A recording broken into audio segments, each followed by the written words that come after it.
Hello YouTube, we're going to repair our cheap little, probably around $20 jigsaw, which I got out of Menards home supply place, tool shop brand. It does work good, and I can put it on my variable speed router thing when I want to cut slow. Okay, here's the problem with it. See how bent up that is? See that? This is all I can find for metal. It's not as wide, but it will work. We're going to put 2 bolts back here. We're going to countersink the heads. The heads are going from the bottom. If we find cap screws, whatever we find, we'll countersink it and grind it off so it's flat. So we'll be able to bolt it 2 bolts here and 2 bolts there. Okay, these are pretty simple how it holds the blade. See, there's 2 screws there. That holds these T-type blades. So disregard that hole, you don't need it on this. Okay, you also have this mechanism right here that rides up behind the blade. See that? See this? Can you see that piece? It comes up behind your blade. I guess I should have showed you if I took the blade out. This holds tension on against the blade. There's a groove in there. See it? Watch me take it out. See the groove? There. And all this bolts with 2 bolts under here.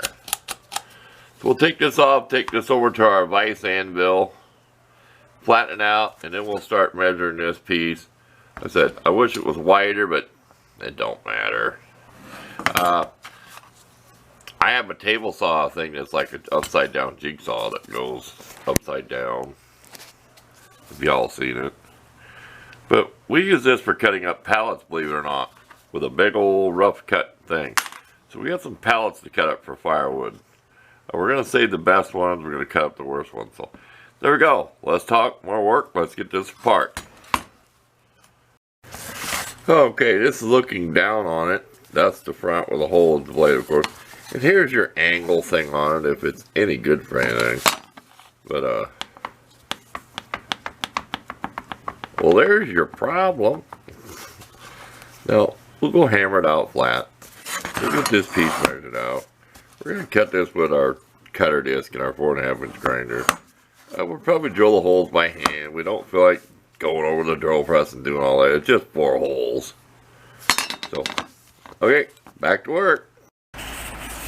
Okay, we found some bolts. Our hex cap, screw assortment, and our nut and bolt assortment. And here we go. That's what's going to work. We're going to countersink these. If they stick out just a little bit, we'll grind them off. We don't need much of a head to hold that plate. So we're probably going to go to the steel plate about halfway. It'll hold. It'll work. Back to work. Okay, we had to use a little bit bigger bit to countersink because I used 5/16, I didn't have the one under 19/64, if I'm correct. 5/16 would be 20/64. And we'll chop these off when we're done. We're going to have to make this hole. We're probably going to make one big round hole for the thing to go through. The blade, dude. And then we got to worry about these holes where that piece bolts on. You know, where your screws come up. That might just be 2 big holes too. Then we're going to take it to the belt sander. We'll probably take the belt sander. Maybe grind these off first with a grinder. Then take it to belt sander and smooth out. Now this has a curve to it. This metal, it's kind of curved with this metal. It's kind of rolled this way a little bit on the edges. So it's kind of got a slight bevel. We took the big 2-pound whatever hammer on the anvil and flattened it out a little bit. But it's good enough for what we're going to use it for. So enough yak on that. Back to work. Get the other holes drilled.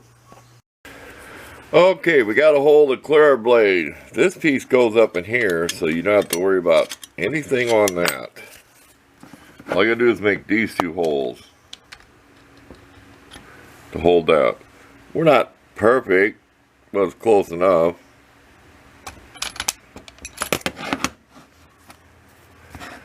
We're just gonna mark down the best we can. We'll probably put like a 3/8 hole, so we got plenty of clearance to feed the screw in there. So we're just gonna kind of find the center the best we can and put a Sharpie marker or something down in there. And we have marked down the center of this. You can probably see the scratch line a little bit. maybe. See it? Kind of in there.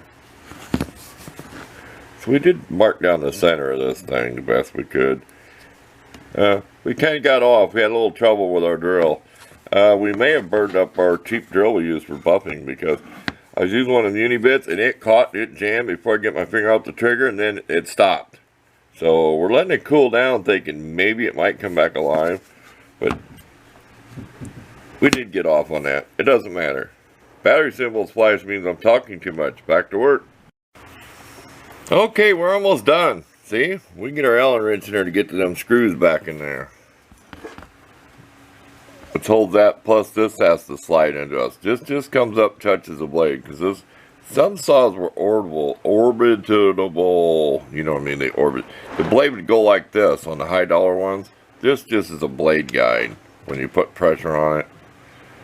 But I have seen them where the blade actually moves back and forth. But there you go. We're going to take this to the belt sander. And if you want to see a video of me gutting that drill to see why it burned up, leave it in the comments.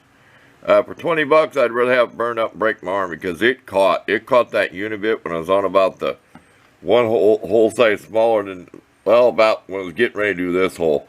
And I'd rather have the drill stop and burn up than break my wrist, because that is like a 1/2-inch hammer drill. So it had a lot of torque. So I'd rather burn it up than break my arm or my wrist.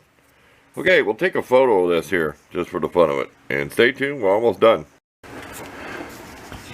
Okay, we are done. We're going to turn it on here, so plug your ears.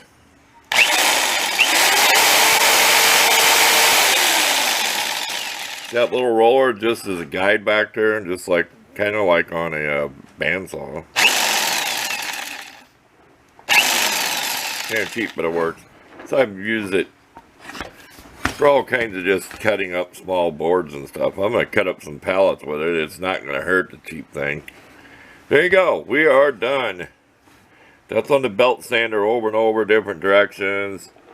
Like I said, this thing was kind of curved. It kind of curved like this, which put a little hump in the middle, but it's good enough for what I use it for. I'm not a woodworker or a cabinet maker, so thanks again for watching. We are happy this works. I mean, it's just a cheapie, probably less than 20 bucks, but you get, if it's still running, fix it.